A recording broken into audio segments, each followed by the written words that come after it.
So we have, so Mahaprabha Brahmaswarupini says, a man riding a bicycle under a big tree, evening sky by the sea. So we definitely have the evening sky by the sea, Ma, definitely there. We have a person, they're not riding a bicycle, they're doing yoga, but we definitely have, we have a person in the evening sky by the sea. Yes, well done, Ma, congratulations. So Mahaprabha Brahmaswarupini, welcome, Ma. Definitely the big part of what you have been revealed is exactly on spot now. Yes, ma'am. Yes, Chase Young is sharing. Old man is dancing, dressed in strange clothes, short skirt. So the old man might not be correct, but it is a lady. I don't know whether she is wearing a short skirt, but definitely you've been describing a woman's clothes, and definitely it is a woman on screen. Yes.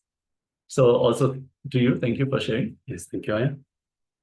We also have Mahasatya, and it says, seems like looking inside from a small hole.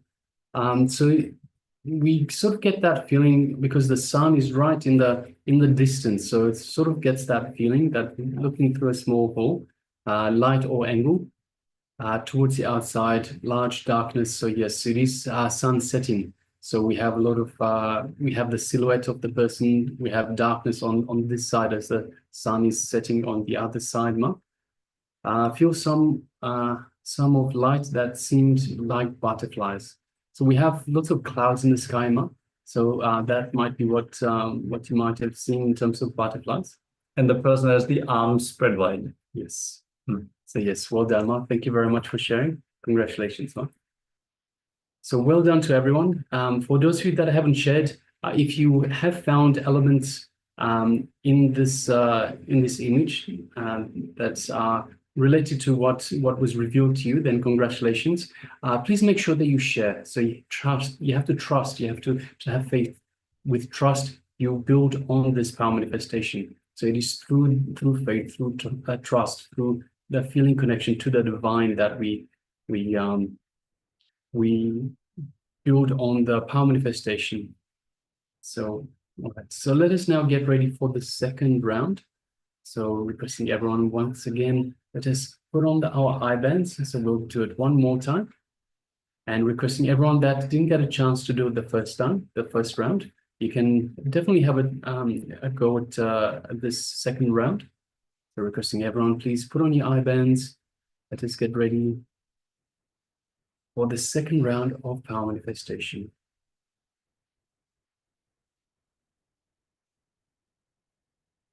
So sitting comfortably once again with the head, neck, and spine in a straight line.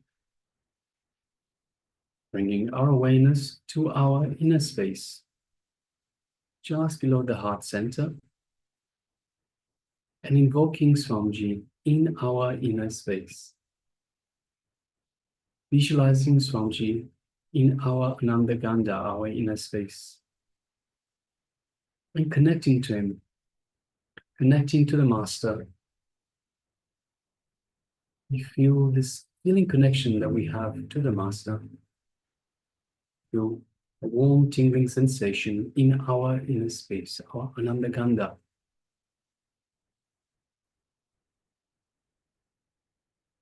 We feel this space of oneness with Swamiji in our inner space. It is our alone time, our alone space with the Master and with the Divine.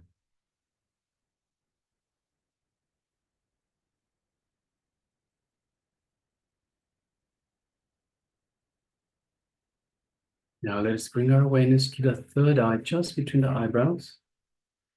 And let us visualize Swamiji in our third eye. And let us gaze lightly through the third eye into Swamiji's third eye.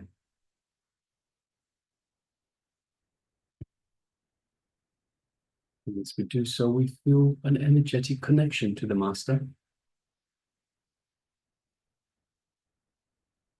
We feel a buzzing sensation, a light build-up of energy in our third eye. As Swamiji is awakening and energizing our third eye.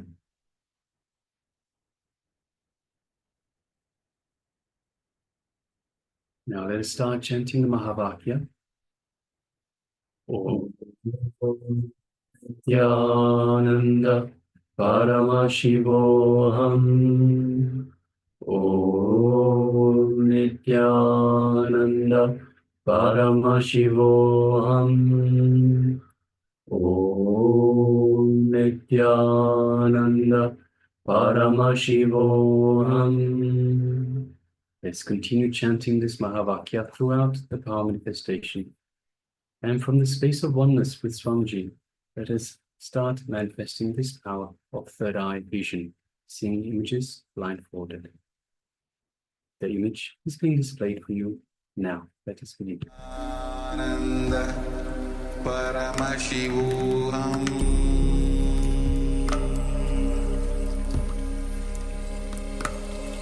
Om Nithyananda Paramashivoham.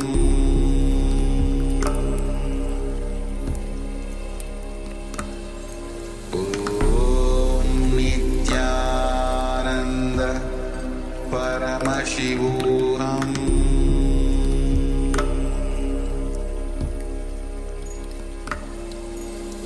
Om Nithyananda Paramashivoham. Om Nithyananda Paramashivoham. Om Nithyananda Paramashivoham.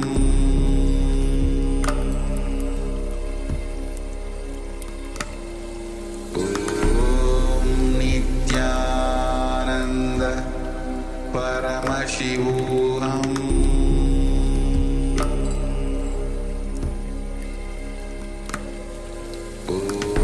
Om Nithyananda Paramashivoham.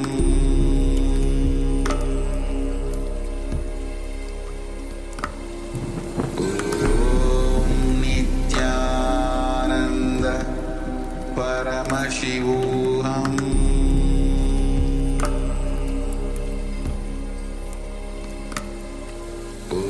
Om Nithyananda Paramashivoham.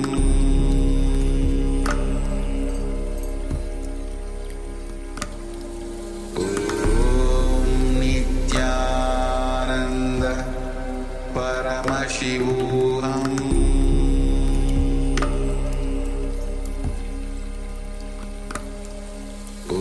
Om Nithyananda Paramashivoham.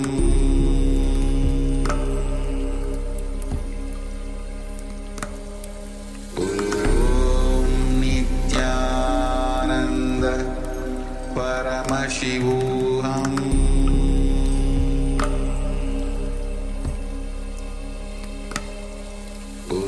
Om Nithyananda Paramashivoham.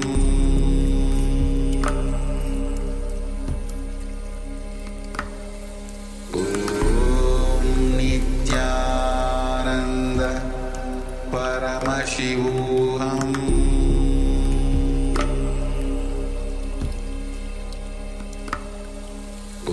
Om Nithyananda Paramashivoham.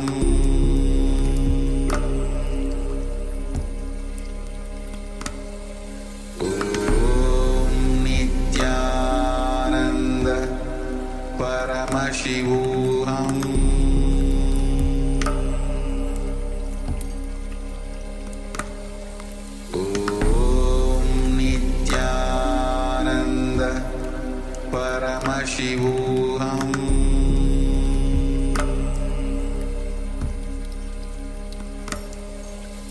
Om Nithyananda Paramashivoham.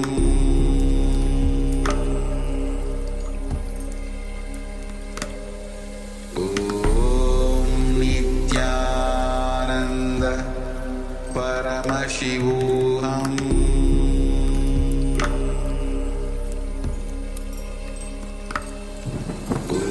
Om Nithyananda Paramashivoham.